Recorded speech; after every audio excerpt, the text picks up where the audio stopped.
Hello everyone, welcome to Nav classes. आज मेरे साथ है Priya Singh and she got JRF and in environmental science. Congratulations Priya. Thank you ma'am, thank you so much ma'am. जी हाँ, और this आप is possible because of you ma'am. आपने साथ दिया तो मेरा हो गया मैम, मैंने कर लिया। जी थैंक यू एंड कांग्रेचुलेशंस। जी, थैंक यू आप अपनी नेट जेआरएफ की जर्नी बताइए कि आपने कैसे पढ़ाई करी, कैसे शुरू किया। मैम। मैंने ना जब मास्टर्स अपना कंप्लीट किया था 2023 में, जी उसके बाद मैंने ऐसी, मुझे तो पता भी नहीं था इसके बारे में, मैं बस जानती थी मुझे पीएचडी करना है कैसे भी करके। हाँ फिर मैंने ऐसे ही रैंडमली एक दिन वीडियोस देख रही थी, तो मैंने नेट के बारे में देखा कि ये कुछ नेट तो होता है, बट मुझे इसके बारे में बिल्कुल आइडिया नहीं था। देन मैंने गूगल पे सर्च किया कि क्या होता है, कैसे होता है। उसके बाद मैं स्टेप बाय स्टेप फॉलो करती गई, और फिर मैंने अपना फर्स्ट अटेम्प्ट दिया था 2023 में ही। मैंने जैसे ही कंप्लीट किया अपना मास्टर्स, मैंने दिया। बट मैंने पेपर वन बिल्कुल भी अच्छे से नहीं पढ़ा था, मैं ऐसे ही जस्ट रैंडमली दे दिया। तो उसमें मेरा क्वालिफाई तो नहीं हो पाया था, क्योंकि पेपर टू के भरोसे आप नेट तो नहीं क्वालिफाई कर सकते हाँ हो। तो फिर मुझे लगा ऐसे नहीं हो पाएगा पॉसिबल, मुझे हार्ड वर्क तो करना ही पड़ेगा इसके लिए, मतलब फुल डेडिकेशन देना पड़ेगा।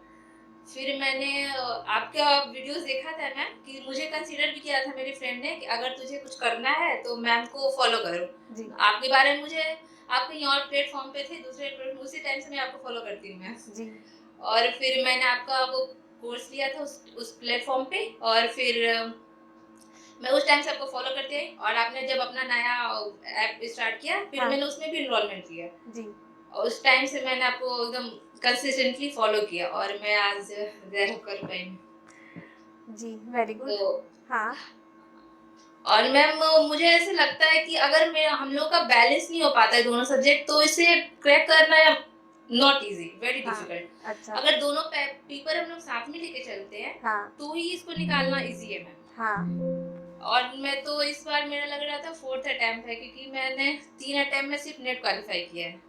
अच्छा। अगर हम ये पूछें कि मतलब क्या हमारा 3 बार में नेट क्वालिफाई हुआ है, उसके ऊपर थोड़ा-सा टॉप अप करके जेआरएफ हुआ, या एक्चुअली इस बार कुछ स्पेशली आपने एफर्ट लगाए कि हाँ, मुझे निकालना है तो जेआरएफ हुआ? मैम एक्चुअली में यस मैम, उस उससे पॉसिबल नहीं है कि मैम थोड़ा सा कवर अप कर लो हो जाएगा, नहीं। पहले के मुकाबले पेपर बहुत टफ आने लगा, डीपली पूछा जाते हैं क्वेश्चंस। अगर आपकी नॉलेज अपने सब्जेक्ट में डीप नहीं है, आप नहीं पढ़े हो, तो उसको निकालना बहुत डिफिकल्ट है। मैंने अपने मिस्टेक्स को सीखा कि मैं क्या गलतियां कर रही हूँ कि मेरा नहीं निकल पा रहा है। जी मैंने देखा कि मैं बैलेंस ही नहीं कर पा रही हूँ दोनों पेपर में, कभी मेरा पेपर वन अच्छा परफॉर्म जा रहा है, कभी पेपर टू अच्छा परफॉर्म कर रही हूँ। तो मैंने इस बार डिसाइड किया था कि मैं दोनों पेपर को इक्वली टाइम दूंगी। जी और मैंने अपना रूटीन सेट किया कि मुझे कब क्या क्या पढ़ना है, और उसके हिसाब से मैंने अपना फॉलो अप किया, एंड देन हो गया मैम। एक्चुअली अगर आपको कुछ याद नहीं होता है ना, तो मैं क्या करती हूँ ना, मैं रैंडमली कहीं भी बैठती हूँ तो कुछ लिखते रहती हूँ अपने अच्छा कॉपी में कुछ भी। जैसे आपने ना बहुत सारे ट्रिक्स बताए हैं हर टॉपिक के हाँ लिए, या फिर रिसर्च एप्टीट्यूड वगैरह होता है उसके भी आपने बताया है। तो मैं हायर एजुकेशन के लिए भी आपकी बहुत अच्छी सी टिप्स हैं मैम, तो मैं उसको ट्रिक्स को ऐसे से लिखते रहती हूँ कहीं भी बैठ के। और फिर और इसी तरह से बहुत अच्छे से याद हो जाता है, दिमाग में बैठ जाता है मैम। जी ठीक है, तो मतलब आपने मल्टीपल टाइम्स इस बार अच्छे से रिवाइज किया है और यस। जो हाँ, याद। रिवीजन। हाँ रिवीजन मैम, रिवीजन बहुत इंपॉर्टेंट है। मैं हमेशा यही गलतियां करती थी, मैं पढ़ तो लेती थी, बट उसको कभी दोबारा खोल के नहीं देखती थी। ओ, सोचती थी चलो एक बार कर ली, मेरे माइंड में सेट हो गया, पर ऐसा नहीं होता। एग्जाम में जाने के बाद मैं भूल जाती थी कि अरे क्या था वो सिली सिली मिस्टेक्स होती थी, वही मैं एग्जाम में परफॉर्म करती, मेरे को बिगाड़ देता था, और मैं खत्म हो जाती थी वहीं पे। मैंने तो सोचा भी नहीं था कि मैं इस बार अटेम्प्ट करूंगी, तो फिर पेरेंट्स ने बोला नहीं करो, कर पाओगे तुम। और अच्छा फ्रेंड्स भी मेरे थे मैम, प्लेटफॉर्म पे भी अच्छे, प्लेटफॉर्म मतलब एजुकेशनल प्लेटफॉर्म पे भी अच्छे ऑनलाइन फ्रेंड्स मिले, और ऑफलाइन में मेरे फ्रेंड्स, उन्होंने पुश किया मुझे करो करो। जी और तो फिर मैंने कर लिया। नाइस। आपने नव क्लासेस में कौन सा वाला कोर्स लिया था? योद्धा बैच लिया था कौन सा आपने? योद्धा, योद्धा बैच मैम। हाँ योद्धा बैच लिया था ना आपने। यस जी मैम, यस मैम। ठीक है। तो उस टाइम पे पेपर टू बहुत, पेपर वन में बहुत अच्छे मार्क्स आए थे, बट पेपर टू में ही मेरी नैया डुबा दी।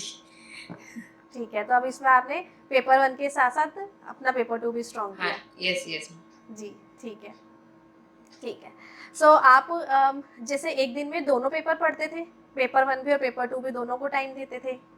यस मैम, मैंने अपने रूटीन में सेट करके रखा था कि मुझे कब-कब क्या-क्या पढ़ना है और स्पेशली यूनिट भी मैं लिख के रखती थी कि मुझे इस टाइम पे यही यूनिट करनी है। इसके अलावा नहीं, मतलब ये नहीं कि मैंने किसी एक यूनिट को बहुत ज़्यादा प्रेफ़रेंस दे दिया और दूसरे यूनिट को कुछ पढ़ा ही नहीं बिल्कुल।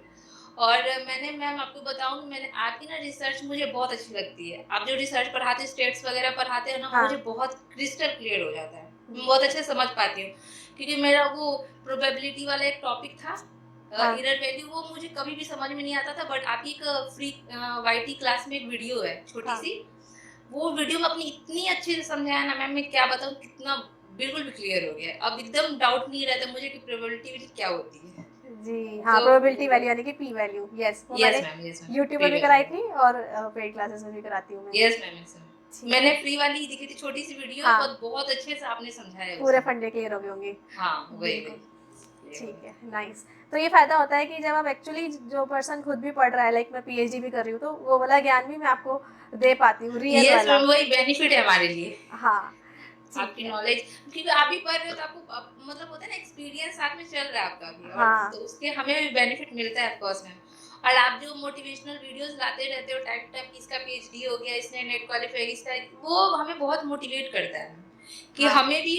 और पता है मैम, मेरा तो ड्रीम था कि मैं आपको एक दिन इंटरव्यू दूं और मैं अच्छा, यहाँ पर पहुंच गई। बिल्कुल, it was dream for me ma'am, nice. Literally.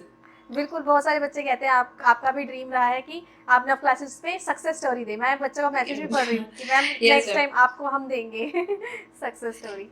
इसी का तो वेट कर रही थी मैम कितने टाइम से, तो आज फाइनली मैं पॉसिबल हो पाया कि मैंने। और मैम ये जो जर्नी है, ये इसलिए, मतलब ये कुछ सिखाती है आपको, एक्सपीरियंस देती है लाइफ का, मतलब कुछ एक्स्ट्रा आप सीख सकते हैं क्योंकि इसमें ऐसे ऐसे यूनिट्स है, जैसे इंडियन लॉजी मैम आपको रिलीजन से जोड़ता है, बहुत हुँ, अच्छी टॉपिक्स है इसमें, तो अच्छा हाँ। लगता है पढ़ के, मुझे मजा आता है। जी, ये एक्चुअली जो आप बात कह रहे हो ना, ये अगर बच्चों में आ जाए तो सबका नेट जेआरएफ हो जाए। बिकॉज़ आप उसको अपनी लाइफ़ से लिंक करो। यस मैम, यही मैंने किया, मुझे बहुत पसंद है, मतलब मैं थोड़ी सी रिलीजियस टाइप की हूँ, मुझे पूजा पाठ करना पसंद है और इंडियन लॉजी से मुझे बहुत कुछ सीखने को मिलता है, बहुत अच्छे से टॉपिक्स है उसमें, तो मुझे हाँ, अच्छा लगता है मैम पढ़ना, जी, इसलिए मैं पढ़ती हूँ। जी। हाँ, तो आपका सेकंड पेपर एनवायरमेंटल साइंस है ना? यस मैम, ठीक यस है। मैम। तो फिर आपने इसी तरीके से उसको भी स्ट्रैटेजी बनाई अपनी पेपर 2 की भी? यस मैम, मैंने इसको अपना ऑब्सेशन बना लिया था, मुझे मतलब ऑब्सेस्ड हो गई थी जेआरएफ के लिए, मुझे चाहिए ही चाहिए, मुझे करना है कैसे भी करके। बस तो फिर फाइनली अब हुआ, तो अब दिल को सुकून मिल रहा है कि मैंने कर लिया। जी, अब आगे की जर्नी मुझे आपके साथ ही करनी है मैम, अब मुझे जी। पीएचडी करनी है, वो भी रिसर्च प्रपोजल वगैरह सब कुछ करना है, कोर्स वर्क वगैरह सब, सब आप ही से बिल्कुल, मैं करना तो है। हूँ आपके साथ, ठीक है? Yes ma'am. इसलिए स्टूडेंट्स मेरे साथ जुड़े रहते हैं नेट जेआरएफ के बाद भी, रिसर्च मेंटरशिप वाले कोर्स में। जी, ठीक है। सो जिस टाइम आप ये समझ लोगे ना, बस मुझे निकालना है और ये मेरा आखिरी चांस है और ये इस बार मुझे निकालना ही है, तो वो इस इच्छा आपको फुलफिल करके दिखाती है आप। यस। यस मैम, और एक तो ये है कि इसका जेआरएफ अमाउंट भी लोगों को मोटिवेट करे कि हाँ हाँ, मिलेगा कुछ, आप यूजलेस नहीं रहोगे लाइफ में, हाँ, कि अभी तुम्हारे पास कुछ नहीं, एटलीस्ट फॉर 5 इयर्स आपके पास कुछ तो है कर रहने के लिए, करने के लिए, तो वो रहता है मैम। अभी मैं ना इसके साथ साथ कुछ और भी एग्जाम्स के लिए प्रिपरेशन करती रहती हूँ, हाँ, मैं देती रहती हूँ, कोई बात नहीं, बैठी हूँ तो क्या करूँगी, ये भी दे लेती हूँ, कुछ और भी दे लेती हूँ, लेकिन मेरा फुल फोकस और गोल जो था यही था कि मुझे ये तो था। करना यही है और कुछ नहीं करना है मेरे को लाइफ में, जी। पेस्ट्री करना है। जेआरएफ के और पैसों के साथ मेरा 9 क्लासेस का गिफ्ट भी मिलेगा आपको। वो भी एक इससे मोटिवेशन है। उसके लिए भी एक्साइटेड हूँ मैं, मुझे भी वो गिफ्ट तो लेना ही है। मैं देखती थी आपका स्टोरी ना डालते थे, आप किसको गिफ्ट मिला, मुझे लगा मुझे भी एक दिन जरूर मिलेगा। वो तो घड़ी आ फाइनली गई। मिलेगा। ठीक है, चलो very nice. Anything you want to share कि भाई ये इम्पोर्टेंट है? अ, मैं बोलना चाहूँगी मैम कि हर स्टूडेंट की अपनी एक अलग स्ट्रेटजी होती है, यस। किसी और की स्ट्रेटजी आप फॉलो नहीं करो। मैं तो ये बोलना चाहूँगी कि मैंने भी किसी और, मतलब मोटिवेट हो अच्छी बात है, बट स्ट्रेटजी खुद की बनाओ अपनी कन्वीनियंस के हिसाब से, हुँ, कि तुम्हारे लिए कौन सा टाइम इम्पोर्टेंट। कोई होता है ना मैम, नाइट आउल होता है, वो रात में ही पढ़ेगा, और पर क्या? मैं नहीं हूँ, मैं अर्ली बर्ड हूँ, मैं दिन में पढ़ लूँगी, मुझे रात को पढ़ना पसंद नहीं है। तो मैं बोल रही हूँ, किसी और को फॉलो अप मत करो, अपनी रूटीन अपने कन्वीनियंस के हिसाब से बनाओ कि आपको कब आपका टाइम बेस्ट लगता है पढ़ने के लिए, जी, और उस हिसाब से आप जब पढ़ते हो ना, तो वो आपके माइंड में सेट हो जाता है टॉपिक, तो यही बोलना चाहूँगी मैम कि अपने हिसाब से अपना स्ट्रैटेजी और रूटीन बनाओ। दूसरे के देख के नहीं कि उसने ऐसा पढ़ा तो मेरा भी ऐसा हो जाएगा, ऐसा कुछ नहीं मैम। अपने हाँ, कन्वीनियंस के हिसाब से बनाना चाहिए इसमें। ठीक है। और तो डेडिकेशन रखना है, बस टूटना नहीं है। आप होते हो कभी-कभी लो डाउन हो जाते हो कि नहीं होगा, खत्म हो गया सब कुछ, ऐसा नहीं है। बट आपके अगर फैमिली सपोर्ट हो और आपके फ्रेंड्स अच्छे हो तो आपको ज़रूर पुश करेंगे। कुछ ऐसे लोग होते हैं आपके आस-पास जो आपको मोटिवेट करते रहते हैं। हाँ, इवन आप तो हो ही मैम, आप तो हमेशा रहोगे, बट आपके फैमिली जो आस-पास के लोग हैं वो भी आपको बहुत हाँ, मोटिवेट करते हैं। बिल्कुल। जैसे मेरे फैमिली और मेरे मम्मी-पापा, ब्रदर, बहन ने किया है, तो जी, सबने बहुत मोटिवेट किया। ठीक, जी, ये इम्पोर्टेंट है क्योंकि अपनी सराउंडिंग हमेशा अच्छे लोगों के साथ रखो। मैं तो हमेशा ही कहती हूँ, फैमिली वगैरह तो अच्छे ही होते हैं, मतलब बाहर के लोग भी अगर फ्रेंड्स बाहर जैसे का तो होते हैं। सुनने का ही नहीं हाँ, नहीं सुनने वो अगर कोई लोग ऐसा हम है तो सुनो हमको ही मत। वो लोग वो 3 लोग 4 लोग होते हैं जो कहने का काम वो कहते रहते हैं, उसकी नहीं सुनने का, हाँ, उसको अवॉइड करने का लाइफ में। और अच्छी सराउंडिंग्स को रखो, जो ऐसा करता है उसका कट कर दो अपने मन में, ठीक है? उससे कुछ मत सुनो। बहुत सारे लोग होते हैं ऊपर-नीचे बातें करते रहते हैं, जो उसको इग्नोर करना है। टाइम मुझे ही नहीं भी है हमारे बोलने पास। वाले बहुत लोग थे, क्या ही हाँ, कर लेगी दिन भर, कहीं मैं अटेंड नहीं करती थी मैम, कोई भी रिलेशन मतलब फंक्शंस वगैरह 2 साल तक मैंने कुछ भी अटेंड नहीं किया। हुँ। मैं और मेरी बुक और मेरे क्लास, बस इतना ही मैंने देखा है लाइफ में। अब देखूँगी, कहीं जाऊँगी, एक्सप्लोर करूँगी। अब तो भैया फ्री हो। अब इतना हैप्पी हूँ हैवी कुछ मैं। नहीं है। Now you are free and yes. बस आगे पीएचडी के अंदर में एडमिशन लेना है अभी? यस मैम, अब लूँगी 2-3 मंथ बाद से, मतलब हाँ, अभी तो प्रपोज़ल बनानी पड़ेगी, तो हाँ, वो बनाना आप ही के साथ बनाना है मिलके, जी। और फिर उसके बाद पीएचडी एडमिशन लूँगी मैम। हाँ, ठीक है, चलो। अब आगे की जो आपकी लाइफ की जर्नी है उसके लिए all the very best thank you and ma'am, thank you so much. Keep going and thank you so much, आपने हमें भी टाइम दिया है। Deeply grateful ma'am, deeply grateful. Thank you. Nice. So all the very best for your journey ahead. आप बहुत अच्छे assistant professor and professor बनो, मैं आपके थैंक यू साथ सो हूँ। Much ma'am. ठीक है?